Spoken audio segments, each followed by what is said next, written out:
Everybody, good morning. Happy Thursday. It's good to see you.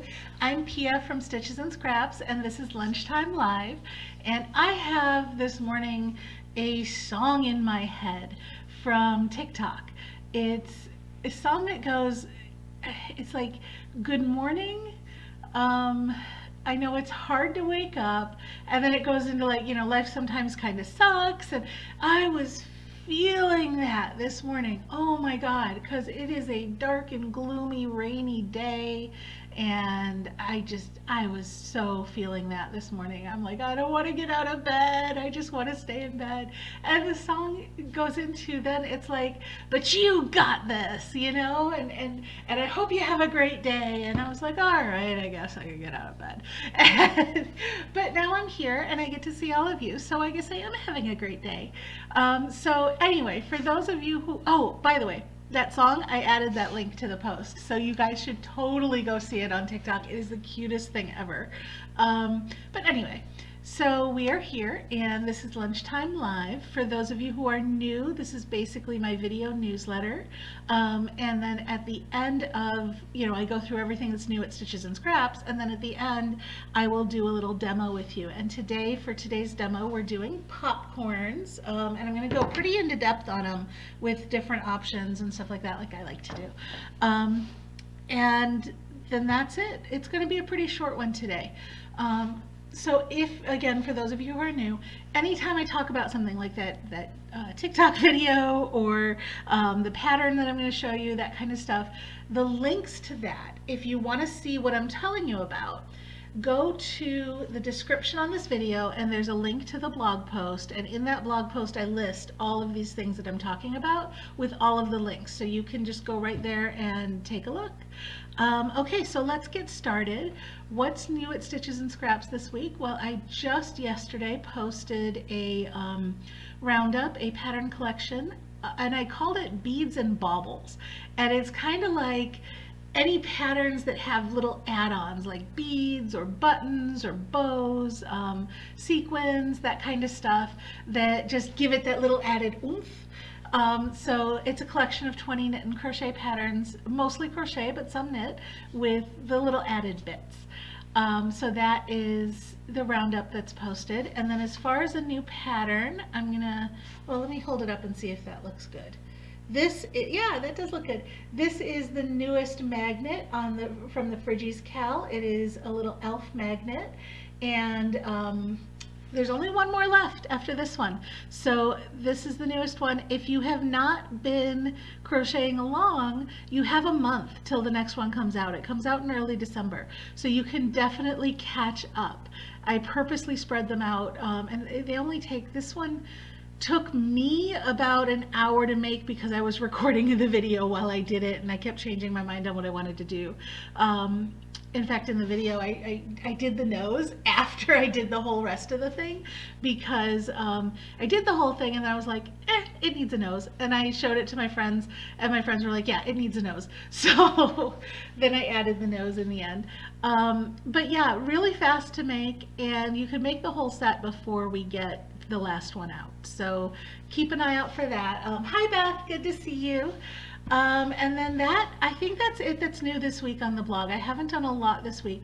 If you guys have been on the blog and noticed that it was really, really slow the last few days, I've been doing a little maintenance and I screwed something up and I fixed it now, so it's not going to be super slow anymore. And if you ever go there and have issues with the way the site's running, make sure to let me know, because sometimes it takes me a while to figure out if I've screwed something up. I am not the most techie person in the world. Okay, so, I wanted to tell you, as far as the Friggies Cal, there's only 1 month left, which means there's only 1 month left to sign up for the, well, a little more than a month, but left to sign up for the giveaway, the final giveaway. And that's going to be the We Crochet Mosaic Wood Hooks, crochet hook set. I did a review of it. You'll see the link to that in the blog post. But yeah, definitely sign up. It's an excellent prize. And I hope somebody wins it. Well, somebody will win it, but I hope somebody, how should I say this? I hope somebody who is participating in the crochet along wins it, because that's always really cool when it's somebody who's been making all the little magnets and stuff and then they end up winning it. But anybody can enter. You don't have to have made even one magnet to enter the giveaway. So definitely get in there and enter that. I hope we have a lot of entries, because right now we don't have a whole lot of entries, which surprises me because it's a really cool prize. Okay. Enough about that. The last thing I wanted to tell you was, look at my shirt. I'm going to stand up a little bit. Whoa, I'm going to knock everything over. No. There we go. This says Fall in Love with Crochet, and it's the latest CGOA fundraiser shirt over on Bonfire. There are 3 days left to get yours, so go get yours. The campaign ends in 3 days, and I don't know if there's going to be another opportunity to get this design. And this, out of all of the ones we've had so far, this one's my favorite. So go get your shirts. They have long sleeve, short sleeve, different colors, sweatshirts, hoodies, all that kind of stuff. So go check them out. Again, the link is in the blog post. And that's it. That's all I've got for news. So, oh, see, I always say that and then I forget something. Okay, one more thing. As far as what's coming up, next week we'll have the final section on the Mosaic Sampler Blanket Mystery Knit Along. So we'll have our blanket finished next week. That's very exciting. So stay tuned for that. And let's move on to popcorns. All right. So here is a popcorn stitch. What makes a popcorn stitch different from a bobble? I'm starting with the basics, and then we're going to get into some more details on this. A popcorn stitch is different from a bobble because with a bobble you finish the stitches part of the way and you have tons of loops on your hook, and then you pull through all the loops at once to close it, right? With a popcorn stitch, you do all the stitches all the way. This is 5 double crochets in one stitch, and they're done all the way, right? And then to close it, you're actually going to take your hook out, and this is unique to the popcorns. You're going to take your hook out, you're going to stick it back into the first stitch out of that group, and then you're going to pull this loop through that first stitch. Okay? And then some people will do a slip stitch to close it, some don't. I will talk more about that in a second. The one cool thing about popcorns that I really like is you can determine whether it pops out to the front or whether it pops out to the back. So if you put your hook in, here's the way to remember it, okay? If you go in from the front, it's going to pop out to the front. If you go in from the back, it's going to pop out to the back. See that? So now you can have popcorns going both ways, depending on whether you're on a right side row, left side row, or left side, right side row, wrong side row, or just what you want, you know? And the other thing that's unique about popcorns is because the stitches aren't all combined at the top, there's a hole there, right? There's a gap, there's a little pocket. See, this is a popcorn, I've done some stitches around it, and you can see the little pocket at the top. So that is unique to popcorns. So let's talk about how we can change popcorns, because you know I like to do things in all different ways. So the basic popcorn that I've showed you here is 5 double crochet in the same stitch. That's the most common one you're going to see. You can, of course, make fatter pom-poms, or pom-poms. I'm messing everything up today. You can make fatter popcorns by adding more stitches. And what this is going to do is I'm not even counting, right? I'm just making lots of stitches. This is going to make it pop out further in the front. So if you get too many stitches, you're going to get a weird cup shape, which may be what you want for your design, but see, you're going to get that weird cup if you get too many, way too many stitches. But you could then, working on the next row, which I'll get to, you could even split your popcorn and work back into it and get like a double popcorn. So all different things you can do if you add lots and lots of stitches. Generally, I see 5 stitches or 7 stitches.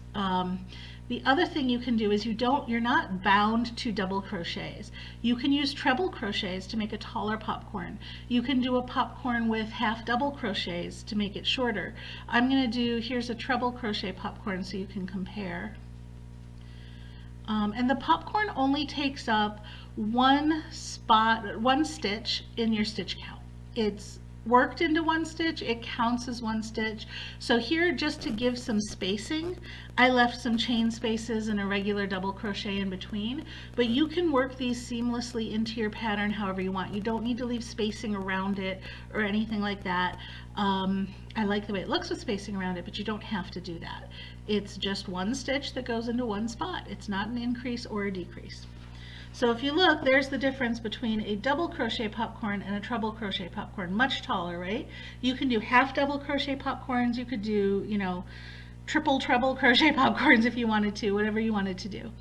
The other thing you can do, and this is kind of fun, there is no rule, now I just said that popcorns aren't an increase or a decrease, but there is no rule saying they can't be. You can actually work a decrease popcorn by working these base stitches into multiple stitches. So what if, for example, let me get some more chains so I have some more space here. What if I worked 2 double crochet into each of these 3 stitches? Okay. Now I have 6 double crochet, right? And they're kind of spread out, but I can still make these 6 double crochet into a popcorn. Not your traditional popcorn, but it is still a popcorn because you're pulling this first loop through the back one. And now look what that does. Isn't that a fun decrease if you want some texture in a decrease? Or suppose you're doing a pattern that has popcorns and shaping at the same time. It might have a decrease in it like this, like I'm doing, oh, I don't know, let's think, a sweater. I'm doing a sweater and I want some decreases under the bust or something like that, right? Or around the waist. And I've got popcorns. I'm doing a belt of popcorns and I want some decreases, right? You could actually work decreases into your popcorn that way, which I think is totally cool. They're really versatile. So as far as working back into popcorn stitches, let me just make 2. And I want to show you 2 different things that happen here, okay? 4, 5, okay? Some people, as I was saying earlier, will close their popcorn with a chain. So some people will put an extra chain on top to close their popcorn. I'm going to show you what that does when you're working in the next row. So I'm purposely not leaving a space here. I'm just working double crochets so that that chain kind of stands on its own. Okay, now let's go up to the next row. And I'm going to work back into these double crochets that I made. I'm just doing singles, okay? Now we get to the popcorn. I want you to look closely at the anatomy of this stitch, okay? This right here is the double crochet next to it. So we're going to go ahead and work into that. This one right here, this little one, is the slip stitch. If you look at the bottom, you'll see the bottom loop of it, okay? So there is that slip stitch right there. When people say to work a slip stitch at the top of their popcorn, not a slip stitch, sorry, a chain at the top of their popcorn, they usually want you to work back into that chain, and it'll say that, or it should say that in any good pattern. They usually want you to work back into that chain when working into the popcorn, okay? So they count that as working into the popcorn. But look at how offset that is, right? See how that is like off to the right from the popcorn? It's a separate stitch. I don't much care for doing that. So I'm going to leave that as is. Now I put 3 chains in here. I'm going to go ahead and single crochet into each of these 3 chains. Or maybe I did 2. No, I thought I did 3. Okay. Ah, there it is. I did miss one. Okay. See, I look at the bumps at the bottom and that helps me, but there was 1. There's 2, and there's 3, okay? And then this is a double crochet, and then here I worked 1 chain, so I'm going to work into that. And now the popcorn itself, when you made the popcorn and you pulled through, I'm going to open this up a little bit. Remember I said it creates that little hole, right? Well, when you pulled through, it also created a little bar here. This right here is that yarn that you pulled through, that loop that you pulled through. That is the actual popcorn stitch. So when you work into a popcorn stitch, I just stick my hook into that whole big loop, kind of like you would work into a chain space. And then I work like that. And that puts my stitch directly on top of the popcorn. So you can actually work into the popcorn itself into that top hole of the popcorn. And that to me is much more centered. It's just harder to describe in a pattern, right? If you say chain one, work into the chain, that's easier. And sometimes you might want it offset, but I almost never do. And then this is the chain I made and the double crochet. I want to turn this around and show you. And end there. Okay. So you can see what it looks like from the front when you work into the actual popcorn itself. Now, to tell you the truth, most of the time when I make popcorns, I am doing chain spaces over the top of them anyway. I very rarely actually work into a popcorn. But that demo, somebody had asked me in the newsletter that I send out. I had said, if there's something you want to see in Lunchtime Live, make sure to let me know. And she did. I love when people tell me what they want to see. She said that she was working a pattern and having trouble determining where to work back into the popcorn. So that was the part she wanted to see. I hope this was helpful. And if there's anything you guys want to see in the next Lunchtime Live, let me know. Otherwise, I think that's all I have. Thanks for joining me. Beth, I'll see you later. Bye, everybody. Have a good weekend.